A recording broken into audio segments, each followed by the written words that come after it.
So hello, good morning class. Today we will start our chapter number 4 that is business services. तो यहाँ पे हम उन सभी चीजों के बारे में पढ़ेंगे जहाँ पे उन चीजों का सेल हो रहा है जो कि इंटेंजिबल होती है, जिसे हम देख या छू नहीं सकते, केवल क्या कर सकते हैं, फील कर सकते हैं. तो लेट्स स्टार्ट द चैप्टर.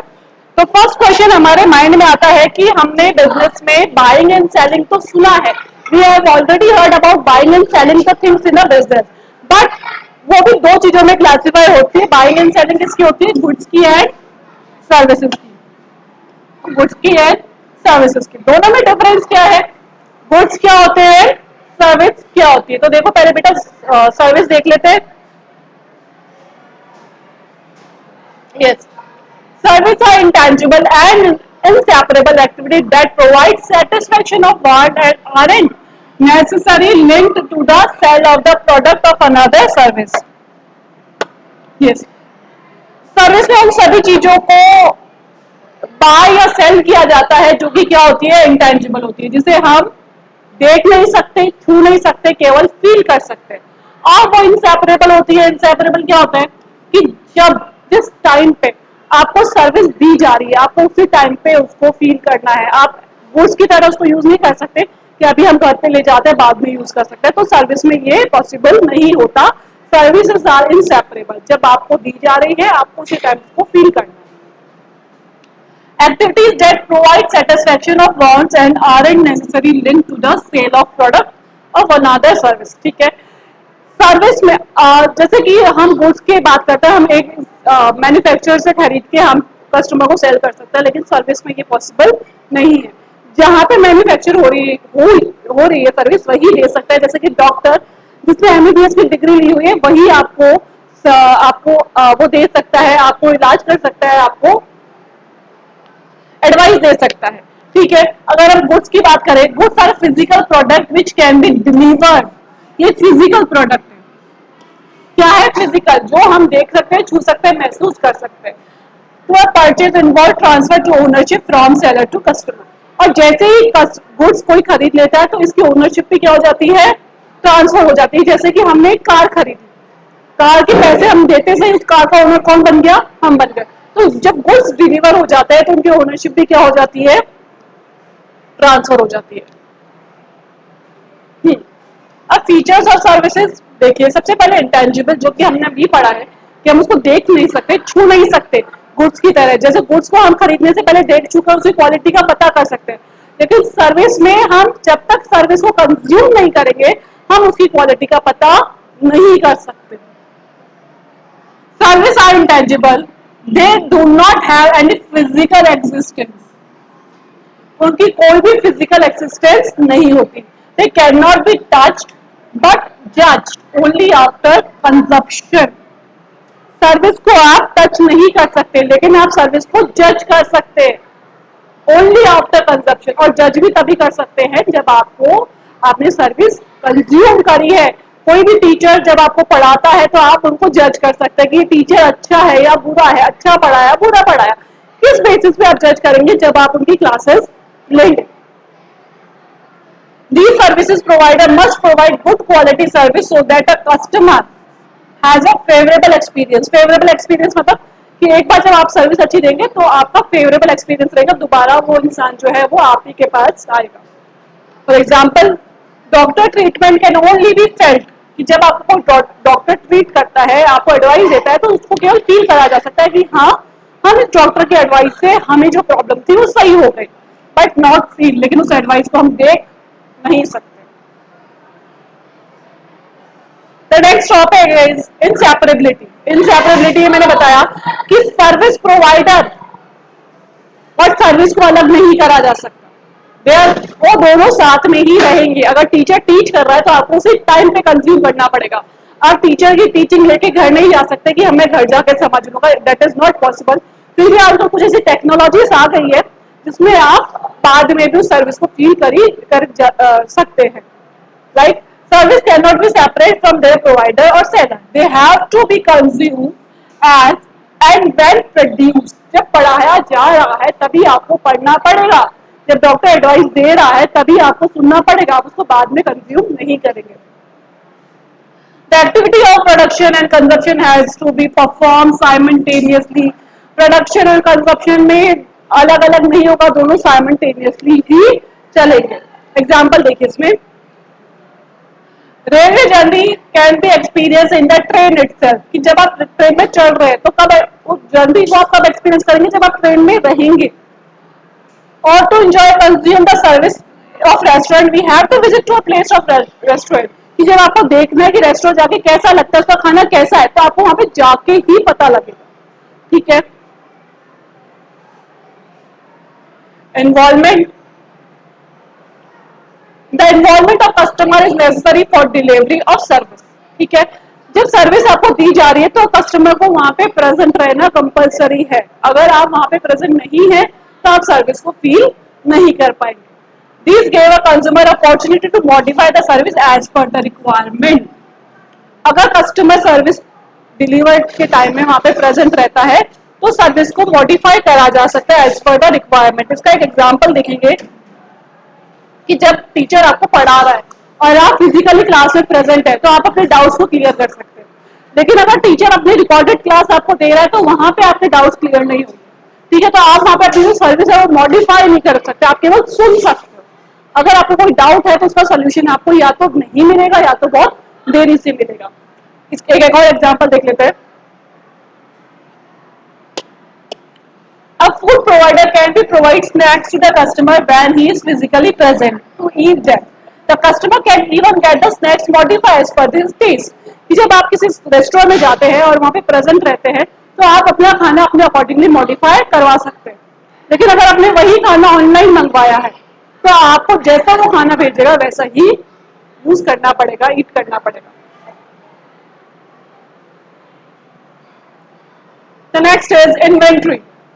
जो सर्विस प्रोवाइडर्स होते हैं बेसिकली, जैसे कि टीचर्स हो गए, डॉक्टर्स हो गए, जो कोई फिजिकल चीज आपको नहीं दे रहा है, केवल सर्विस दे रहा है, तो उनके पास ना के बराबर इन्वेंट्री होती है, बहुत कम इन्वेंट्री होती है। जैसे डॉक्टर के पास क्या इन्वेंट्री हो सकती है, मेडिसिन बस। टीचर्स के पास क्या इन्वेंट्री हो सकती है, नोट्स, बुक्स। ठीक है। तो बहुत कम इन्वेंट्री सर्विस प्रोवाइडर्स को लगती है। Services have to be produced consumed at the same time. Service उसको प्रोड्यूस और कंज्यूम सेम टाइम पे किया जाता है, ये हम ऑलरेडी पढ़ चुके हैं। As they can not be stored for future consumption. Future consumption के लिए हम उसको नहीं रख सकते। They can not be perform earlier to be consumed at later date.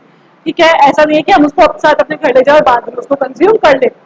They may be inventory of goods of providing services but no inventory of service.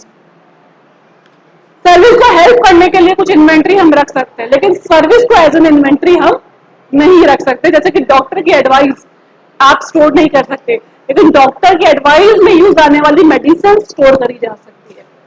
A train ticket good can be store. जो train का ticket है वो क्या है, physical चीज है, उसको आप स्टोर कर सकते हो। बट अ ट्रेन जर्नी जो आप एक्सपीरियंस करोगे उसको आप स्टोर नहीं कर सकते, आपको उसी टाइम पे ही फील करना पड़ेगा। सीडी एक गुड होती है, या फिर म्यूजिक जिससे भी आप सुनते हैं वो एक गुड होता है। Of yoga service is available but yoga can not B store. ठीक है। कि आपके पास योगा की सीडी या कोई क्लासेस पड़ी हुई है, बाद में आप देख के उसकी सर्विस को एक्सपीरियंस कर सकते हो, लेकिन योगा को आप स्टोर नहीं कर सकते हो। करेक्ट। अब नाउ एक मेन टॉपिक पे आते हैं। तो अभी तो हमने सर्विस के बारे में पढ़ा है क्या होती है, तो गुड्स एंड सर्विसेज में डिफरेंस क्या होते हैं। ठीक है। तो फर्स्ट डिफरेंस नेचर का है।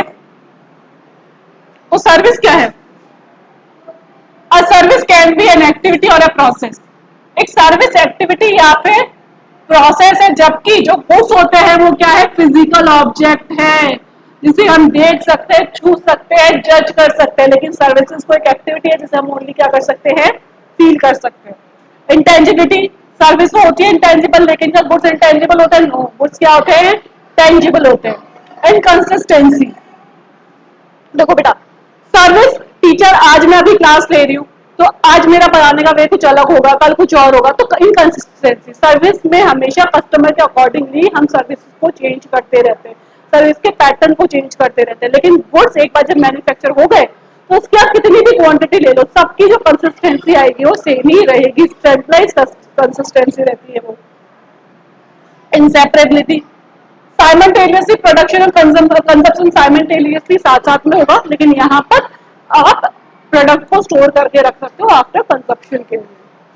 इन्वेंट्री, यहाँ पे लेस इन्वेंट्री चाहिए क्योंकि यहाँ पे जो इन्वेंट्री होती है वो क्या होती है, पेरिशेबल होती है। ठीक है, डॉक्टर की दवाई होती है, जल्दी से खराब हो जाती है, उसकी जो मैन्युफैक्चरिंग डेट होती है, एक्सपायरी डेट होती है, वो बहुत कम होती है। गुड्स आर नॉट पेरिशेबल, उसको आप स्टोर कर सकते हो। इन्वॉल्वमेंट, यहाँ पे at the time of production customer का इन्वॉल्व होना जरूरी होता है, जबकि गुड्स में ऐसा नहीं है कि डिलीवरी के टाइम पे कंज्यूमर वहां पे फिजिकली प्रेजेंट रहे। सर्विस क्या होती है, हेट्रोजीनियस होती है, इनकंसिस्टेंस होती है, और गुड्स क्या रहते हैं, होमोजीनियस रहते हैं। आप कितनी भी बार आप खरीदो, आपको एक ही तरह का, एक ही साइज का, एक ही जैसा दिखने वाला सामान मिलेगा।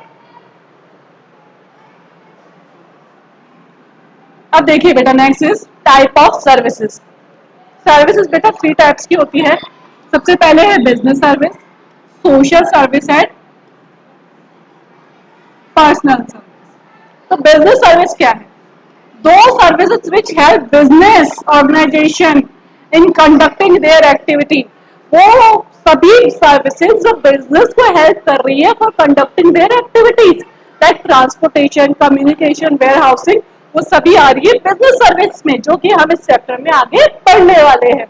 नेक्स्ट है सोशल सर्विस, जो आप वॉलेंट्री कर रहे हो, अपनी इच्छा से कर रहे हो, बिना किसी रिटर्न की परवाह करें।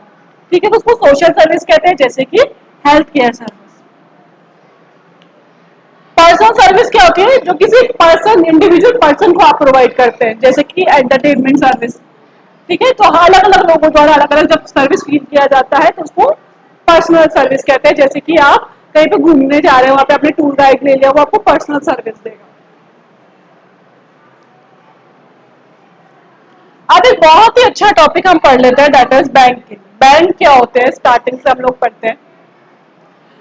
The Banking Regulation Act 1949 define the term banking। Banking की डेफिनेशन देखिएगा, the acceptance of deposit for the purpose of lending or investment of money। कि जो बैंक होते हैं वो कस्टमर के डिपॉजिट को एक्सेप्ट करते हैं, फिर जब आप उनको पैसे डिपॉजिट करते हो बैंक में, तो वो पैसा कहाँ जाता है, या तो वो लैंडिंग, दूसरों को धार देने के काम आ रहा है, या तो पैसा किसमें हो रहा है, क्या हो रहा है, पैसे का इन्वेस्टमेंट करा जा रहा है for public, repayable on demand और otherwise other withdrawal by cheque. और जो पैसा, और कुछ पैसा रखा जाता है ताकि कस्टमर जब डिमांड करे तो हम उसको पैसा दे पाए। It means the essential element of banking are. अब क्या क्या चीजें, क्या क्या एलिमेंट, अगर आपके दिमाग में बैंकिंग वर्ड आता है तो क्या क्या साथ में आता होगा। एक्सेप्टेंस और डिपॉजिट की बैंक क्या है कि जहाँ पे हम हमारे डिपॉजिट, हमारी सेविंग्स को रख सकते हैं। Deposit should be received from the public. Deposit कौन कर सकता है, पब्लिक, सभी लोग कर सकते हैं। Deposit should be repayable on the demand और on the expiry term. Deposit जब डिमांड किया जाता है तो आप बैंक वापस दे देता है, या फिर एक्सपायरी टर्म, जैसे कि एफडी होती है, जिस टाइम लिमिट के लिए बनाई जाती है, तो जब उसकी एक्सपायरी होती है तो हम डिपॉजिट को वापस कर देते हैं। Purpose of deposit should be lending और इन्वेस्टमेंट। डिपॉजिट अगर बैंक कर रहा है तो क्यों कर रहा है, या तो वो पैसे को उधार देगा, या तो कहीं पे इन्वेस्ट करेगा। ठीक है, तो ये टर्म तो शायद आज बैंकिंग सेक्टर का हम सभी को, छोटे छोटे बच्चों को भी मालूम है कि बैंकिंग के वर्क काम क्या होता है। टाइप्स ऑफ बैंक देखिए बेटा, किस तरह के बैंक होते हैं। सबसे जो हम normally day to day life में देखते हैं, that is commercial bank. Commercial bank वो सभी काम करते हैं जो भी हमने पढ़े हैं, कि बैंक डिपॉजिट लेते हैं, उधार देते हैं, एजेंट का काम करते हैं। पब्लिक सेक्टर बैंक वो बैंक होते हैं जो बैंक के लिए काम करते हैं, जो गवर्नमेंट बैंक होता है। और प्राइवेट सेक्टर जो प्राइवेटली काम करते हैं। Public sector bank owned by government, emphasis on social objective then profitability. अब जो गवर्नमेंट की ऑर्गेनाइजेशन है, वो हमने लास्ट चैप्टर में भी पढ़ा था कि उनका जो प्राइमरी ऑब्जेक्टिव होता है वो सोशल वेलफेयर होता है, ना कि प्रॉफिट मैक्सिमाइजेशन होता है। Private sector banks are owned, manage and control by private promoters. They are free to operate as per market force. ठीक है, जो प्राइवेट बैंक्स होता है वो मार्केट फोर्स के अकॉर्डिंगली ही ऑपरेट करते हैं। उनका प्राइमरी ऑब्जेक्टिव जो होता है वो प्रॉफिट कमाना होता है। And last is the function of commercial bank. क्या क्या काम करते हैं कमर्शियल बैंक, तो सबसे पहले तो डिपॉजिट एक्सेप्ट करते हैं कमर्शियल बैंक पब्लिक से पैसा एक्सेप्ट करते हैं। डिपॉजिट कैसे करते हैं? FD, current account, savings account, recurring account, multiple option deposit account, ये सारे तरह के अकाउंट होते हैं जिसमें वो पैसा हम अपनी कन्वीनियंस के अकॉर्डिंगली डिपॉजिट कर सकते हैं। नेक्स्ट जो होता है वो हम बैंक से क्रेडिट ले सकते हैं, लोन ले सकते हैं, उधार ले सकते हैं। कैसे ले सकते हैं? या तो हम लोन ले लें, या तो क्रैश क्रेडिट ले लें, ओवरड्राफ्ट ले लें, या डिस्काउंट ले लें। ठीक है, ओवरड्राफ्ट का मतलब है कि हमारे बैंक में जितना पैसा जमा है, अगर हम क्रेडिट वर्दीनेस है हमारी, तो बैंक हमें उससे ज्यादा निकालने की परमिशन दे देगा। सेकेंडरी फंक्शन क्या है? एजेंसी फंक्शन, कि बैंक एज एन एजेंट काम करता है आपका, आपके लिए बिल्स पेमेंट कर देता है, आपके लिए बिल्स रिसीव कर देता है। ठीक है, आपके लिए चेक फैसिलिटी करता है, आपके लिए डीमेट अकाउंट, आपके लिए स्टॉक मार्केट में लेन देन कर देता है। तो ये एजेंसी फंक्शन हो गया। General utility function, general utility मतलब कि आपको ऑनलाइन 24/7 बैंकिंग सर्विसेज देता है। तो ये सब बैंकिंग के सेकेंडरी फंक्शन है। अब इसके बाद जो बेसिकली बिजनेस सर्विसेज है वो चैप्टर में स्टार्ट होगी, वो हम स्टार्ट करेंगे नेक्स्ट चैप्टर में। तो आज हम थोड़ा सा रिकैप कर लेते हैं कि आज हमने पढ़ा बिजनेस सर्विसेज क्या होती है, गुड्स एंड सर्विसेज में क्या अंतर है, टाइप्स क्या क्या है बिजनेस सर्विस के, उसके अलावा फीचर्स पढ़े हमने सर्विस के, बैंकिंग पढ़ा क्या होता है और बैंकिंग के फंक्शंस पढ़े। अब हम पढ़ेंगे बिजनेस सर्विसेज, जो कि इस चैप्टर के सेकंड पार्ट में हम कवर करेंगे। Thank you.